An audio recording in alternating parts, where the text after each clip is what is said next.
Muy bien, continuamos con los tutoriales de LaTeX y ahora lo que vamos a hacer es, una vez que tenemos el sistema de LaTeX instalado en el computador, vamos a pasar a utilizar el editor denominado Technicenter. Existen otros editores, entre ellos el Winget, pero el Winget es un software de pago, así que vamos a utilizar el Technicenter, que es un software libre, gratuito.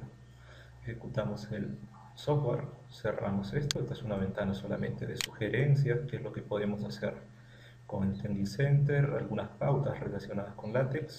Bueno, ustedes pueden ver más tips ahí, pero nosotros vamos a cerrar. Entonces, esta es la ventana de configuración, bueno, de edición para LaTeX en Windows, denominado Technicenter.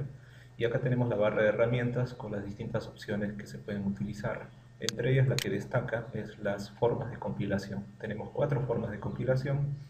Tenemos el DBI, que es un formato nativo para visualizar archivos compilados en LaTeX. Tenemos el PDF, muy utilizado hoy en día. Tenemos el PS, que es el PostScript, y la doble compilación PostScript-PDF. Mayormente el formato DBI es cuando uno requiere un archivo en donde solo hemos incluido texto o algunas que otras gráficas, pero no tiene demasiada resolución. Así que el archivo producido es un archivo que tiene poco peso, en tanto que el archivo en PDF suele ganar mayor peso justamente por la resolución que tiene en cuanto a los textos, en cuanto a las imágenes, y es un poco más pesado. Los archivos PS son también ligeros, al igual que el DBI, solo que es más útil cuando nosotros realizamos gráficas, y en ese caso utilizamos un lenguaje llamado el lenguaje PostScript, y la forma de visualizarlo es con un visualizador de PostScript. Entonces podemos hacerlo compilando con la opción PS. Bien, nosotros vamos a dejarlo en PDF, que es la opción clásica, y vamos a crear una hoja para editar algo de código. Entonces colocamos aquí en la esquina superior izquierda New Document y generamos acá una hoja en blanco. Nos damos cuenta que en la parte izquierda se empiezan a enumerar. Cada vez que yo voy dando Enter, empiezan a enumerarse. Eso nos sirve para guiarnos cuando tengamos un texto, un documento ya bastante extenso y podamos ubicarnos con facilidad. En la parte inferior podemos darnos cuenta que aparece el nombre del documento, que por defecto se va enumerando de esta manera, LaTeX 1, LaTeX 2, pero nosotros podemos personalizar el nombre cuando demos guardar como. También en la parte inferior a esta vamos a ver una caja, esta caja de aquí, ¿okay? Esta caja es donde nosotros vamos a poder observar los resultados de la compilación, la cantidad de hojas, los errores que están apareciendo en el código y algunos excesos con respecto a los márgenes que se puedan haber realizado al momento de compilar. Entonces, LaTeX sabemos que es un lenguaje de marcados, un lenguaje en el cual nosotros podemos escribir código para obtener un texto eh, razonablemente elegante como para poder hacer una lectura cómoda. Bien, lo que necesitamos nosotros primero es darnos cuenta cómo iniciar un documento. Vamos a copiar aquí esto y vamos a explicar la estructura que esta tiene. En la primera línea tenemos el comando. Los comandos vienen establecidos por el inicio de este símbolo, un slash izquierda, y la palabra, en este caso, que define el nombre del comando de apertura del documento es el document class. Nos indica que la clase de documento o el tipo de documento que nosotros vamos a crear es un documento de tipo artículo. No es el único tipo que podemos nosotros utilizar, también existen otros llamados, por ejemplo, el caso de book, que es ya para documentos más extensos. El artículo es para un documento medianamente grande, ¿no? Por ejemplo, podemos hablar de uno de 15 a 30 o 35 páginas, por ejemplo.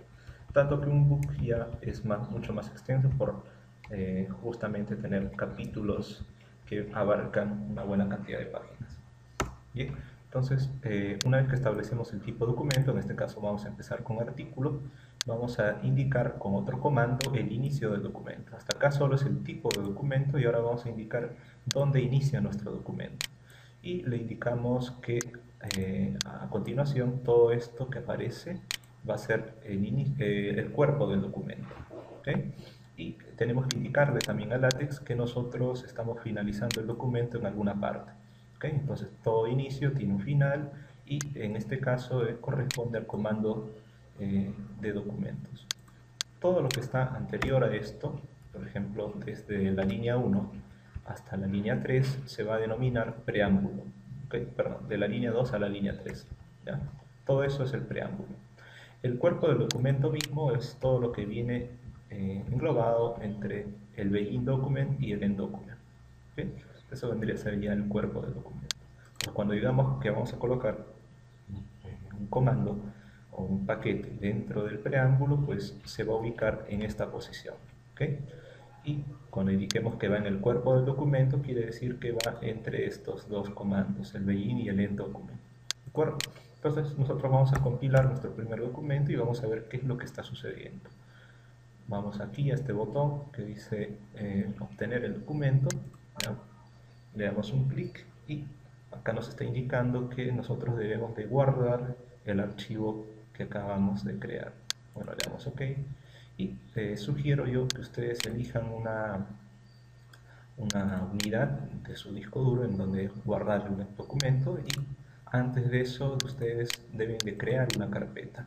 Es recomendable hacer esto porque la cantidad de archivos que se van a generar son por lo menos 3, y eso a mayor cantidad de archivos que ustedes generen, nuevos documentos, van a tener muchos iconos ahí y que van a ocasionar cierta confusión, así que es mejor ordenarlos. Creamos una carpeta, por ejemplo, lo voy a llamar documentos látex, y dentro de esta carpeta vamos a colocar esto, vamos a llamar prueba 1. ¿Okay? Lo guardamos, esperamos la compilación y vemos que en la parte inferior nos salen los resultados, ¿no? 0 errores, que indica que no hay errores en los códigos. Warnings o peligros o advertencias tampoco tenemos. Bad box normalmente son los excesos de margen, y la cantidad de páginas que obtenemos, que obviamente es 1. Vamos a observar, acá tenemos un icono que es una lupa, dice visualizar, y que vamos a visualizar un documento en PDF, porque así hemos compilado. Entonces visualizamos y va a aparecer el Acrobat Reader. Ese es el visualizador de PDF por defecto. Entonces tenemos ahí nuestro documento, un documento en formato A4, eso está ya establecido por defecto, y notamos que en el texto aparece acá una separación de margen superior. Eso ya viene establecido por defecto, no es necesario configurarlo. Claro que se puede establecer que el texto aparezca con menor diferencia de espacio en blanco, ¿no? Tanto a la izquierda, a la derecha o en la parte superior, eso se configura, pero por defecto está saliendo de esta manera. Nos damos cuenta, por ejemplo, algo resaltante es que la palabra látex está apareciendo de un modo distinto. Si nos damos cuenta en el código, estamos estableciendo un comando llamado látex y nos damos cuenta que está escrito en forma intercalada entre mayúsculas y minúsculas. Eso hace que obtengamos el logo látex de este tipo. Eso ya viene configurado.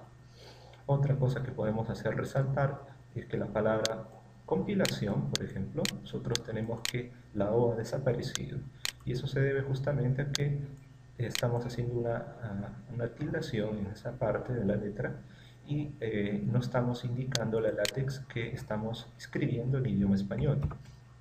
Entonces, el látex lo que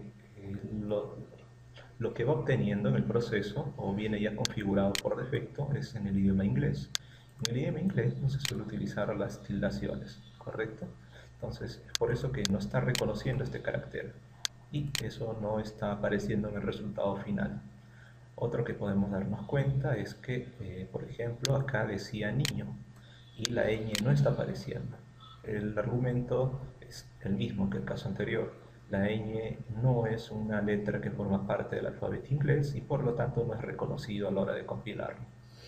También nos damos cuenta que en la fecha está apareciendo en inglés, ¿no? 29 de febrero de 2002 está apareciendo en inglés y debería de aparecer en idioma español. ¿Okay? Y eso se ha obtenido con el comando today. Bien, entonces, ¿qué debemos hacer? Debemos especificar la LaTeX, el idioma que estamos escogiendo. Y el idioma que nosotros vamos a elegir es el español. Y para eso debemos colocarlo en el preámbulo, ¿ok? En este espacio de acá, que sabemos que es lo que está después del document class y antes del begin document. Eso es el preámbulo, y ahí en ese preámbulo vamos a especificar las reglas con las cuales nosotros vamos a escribir un documento. ¿Ok? Entonces vamos a indicarle eso a LaTeX y vamos a copiar con cuestiones de tiempo este código. Vamos a generar un nuevo documento y vamos a pegarlo.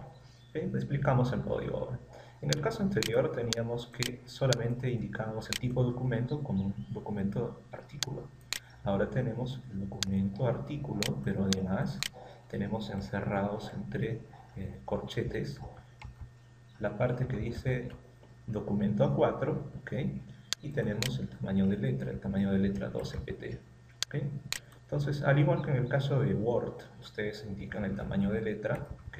Que para el caso de LaTeX es tamaño 11, 12, por defectos, son los valores establecidos que uno puede escoger, y en este caso se ha escogido el valor 2.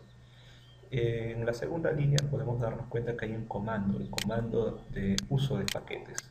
¿Qué paquete es el que vamos a utilizar? Vamos a utilizar el paquete inputenc. ¿Okay? El nombre del paquete queda establecido entre llaves, ¿de acuerdo? Y lo que viene establecido entre corchetes es la opción que tiene ese paquete. Por ejemplo, acá tenemos un comando que está especificando un tipo de artículo. Acá tenemos otro que se va a especificar ahora simplemente que vamos a escribir palabras acentuadas, van a tener que reconocerse algunos caracteres propios de las tildes, y acá le especificamos que es un tipo especial de carácter, ¿no? El latín 1, que es el que va a ayudar a reconocer las tildaciones para el caso de español. Español está dentro de esta categoría, latín 1. Y también le especificamos que vamos a utilizar algunas fuentes características del idioma. Y entre esas opciones tenemos la opción T1. ¿Okay? También tenemos otro paquete cuyo nombre es Babel. Y ese paquete nos permite indicar el idioma. En este caso el idioma es español. Si estuviéramos escribiendo en portugués, por ejemplo, escribiríamos Brasil, si fuera portugués brasilero. ¿Okay?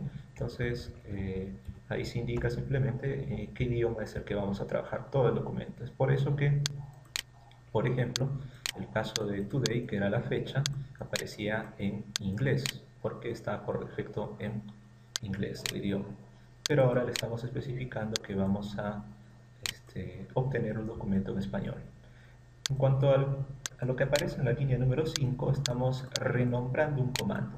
¿Okay? Eso es el comando renew command. ¿Qué vamos a renombrar? Vamos a renombrar el comando en el caso del idioma español, nosotros tenemos las denominadas particiones de las palabras, ¿no? Y cuando uno hace particiones de la palabra, pues obtiene a veces casos como esta. Por ejemplo, podríamos hacer una partición así, de esta manera. ¿Okay? Esa sería una partición razonable. Pero en algunos casos, cuando uno compila el documento, podría tener que en la margen derecha, por ejemplo acá, demasiada se ha partido, y no es una buena partición silábica, ¿no? De repente la I se iba para abajo y tendríamos de más, y el resto de la palabra, que es yada, sería para abajo y no quedaría muy bien estéticamente. Para evitar ese tipo de inconvenientes con mayor cantidad de texto, pues entonces es mejor introducir este comando para evitar ese tipo de resultados. Bueno, en cuanto a lo demás, está quedando inalterado, estamos colocando lo mismo que en el caso anterior, y vamos nosotros pues a guardar primero el documento y luego compilar para ver qué es lo que obtenemos. ¿Okay? Guardamos